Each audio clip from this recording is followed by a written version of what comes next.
বাংলাদেশকে এই বার্তাটাই দিতে চেয়েছে যে যাতে বাংলাদেশে স্বাধীনতা সার্বভৌমত্বের পক্ষে কেউ উঁচু কণ্ঠে কথা না বলে।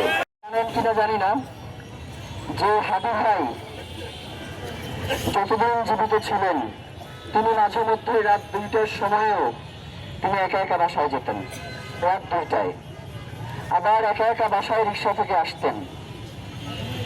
চাইলে তাকে, যেহেতু তারা বেশ কয়েক মাস ধরে তাকে পর্যবেক্ষণ করছে, তারা চাইলে তাকে কোনো একটা জায়গায় একা যখন চলতো তখন তাদেরকে হত্যা করতে পারত, তাকে গুলি করতে পারত।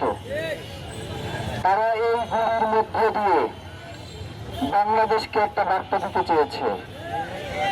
তারা বাংলাদেশকে এই বার্তাটাই দিতে চেয়েছে যে যাতে বাংলাদেশে স্বাধীনতা সার্বভৌমত্বের পক্ষে কেউ উঁচু কণ্ঠে কথা না বলে। তারা বাংলাদেশকে একটা বার্তা দিতে চেয়েছে ইনসাফের লড়াইয়ের জন্য কেউ যাতে রাজপথে না থাকে।